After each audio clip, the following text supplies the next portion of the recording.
इस मर्तबा हमारे साथ जो तमाशा किया गया है, इस तमाशे ने हर मुसलमान का दिल दुखी किया है। आप में से कोई है जो इस तमाशे पर खुश हो? हैं, ये जो चांद का तमाशा किया गया है, पता नहीं लोगों को क्या शौक है झूठी गवाही देने का। चलो ये तो कुछ समझ में आती है ना जी, 29 तो बाद चंद चढ़ भी सकता है, लेकिन वजीरिस्तान में जो परसों ईद की गई है, उनको चांद कहां से नजर आ गया गई? 28वें रोजे को उन्होंने कहा जी अल्लाह की कसम असी चन्न वेखे है, तां असी वजीरिस्तान वाले ईद कर रहे हैं। हालांकि ये जो चांद रात गुजरी है जिसमें उन्होंने फैसला किया है, इस रात आसमान पर चांद नजर ही नहीं आ सकता था। इंग्लैंड मानचेस्टर में एक देवबंदी आलिम रहते हैं जिनका नाम है मौलाना समीरुद्दीन कासमी।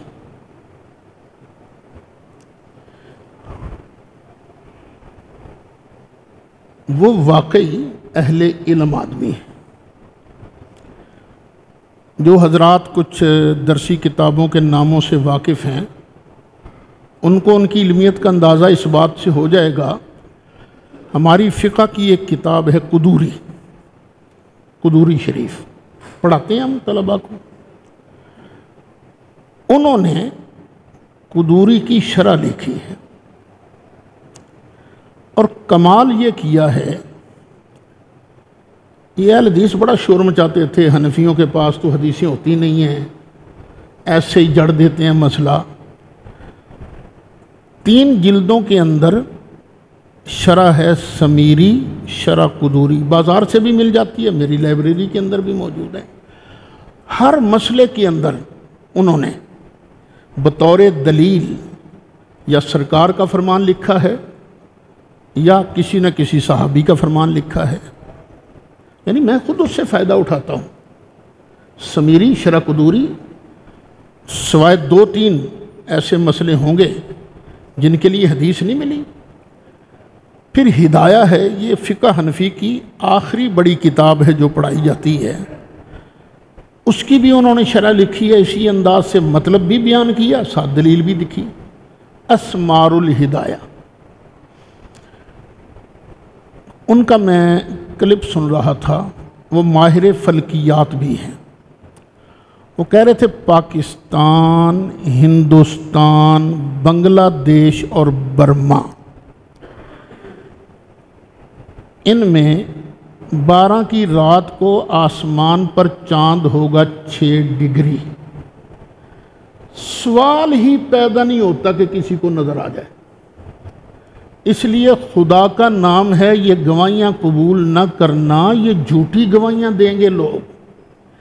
पाकिस्तान का महकमा मौसमियात, ये जितने महकमे हैं, सब कह रहे हैं कि चांद था ही नहीं। और तो और वो जनाब फवाद साहब भी कह रहे थे, फवाद चौधरी भी, कि आसमान पर चांद कोई नहीं, जिसने झूठ बोलकर ईद करनी हो उसकी मर्जी। सीधी सीधी बात करो यार, हम सऊदी अरब के साथ करना चाहते हैं, क्यों हेरफेर करते हो? ये उन्होंने भी कहा है। अब नतीजा ये हुआ,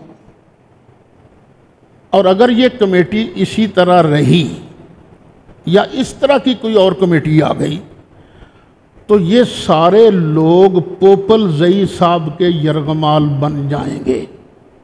शहाबुद्दीन पोपल जई नहीं, जो पाकिस्तान बनने से पहले भी वो मस्जिद जो है, उसने हमेशा एक दिन पहले रोज़ा भी रखा और एक दिन पहले ईद भी की है। सब उनके यरगमाल बन जाएंगे। पता नहीं 150 बंदा कितों कर लेंदे ने। अजी असां अल्लाह की कसम वेखे है, वो पता नहीं केड़ा चंद नज़र आता उन्होंने। मुझे लगता है उलमा मेरी तायीद नहीं करेंगे, लेकिन करेंगे उस वक़्त जब मैं मर जाऊंगा, उस वक़्त तायीद करेंगे, पहले नहीं इतनी जल्दी करेंगे। अगर रोयते हिलाल कमेटी ने इसी तरह करना है तो फिर कमेटी को तोड़ देना ही बेहतर है।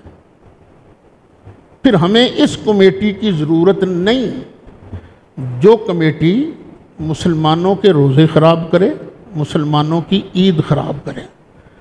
वो जो एक शोर मचता है ना कि वो साइंसी कैलेंडर एक बन जाए जिसमें 10 साल का 100 साल का भी कैलेंडर बन जाता है कि किस तारीख को चांद होगा, किस तारीख को नहीं होगा, तो भाई फिर वो साइंसी कैलेंडर बना लो। ये रोज़े वगैरह ख़राब करने से तो बेहतर है ना वो। मैं तो फिर इसकी तायीद करता हूँ।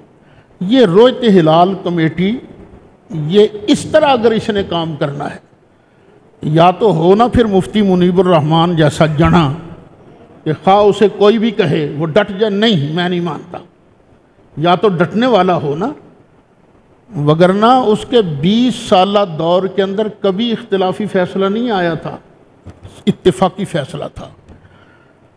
और फिर मैं अहले इल्म की खिदमत में गुजारिश करूँगा, ये जो है ना सूमू लिरुयते ही वाफ्तिरू लिरुयते ही, चाँद देख कर रोज़ा रखो, चाँद देख कर इफ्तार करो।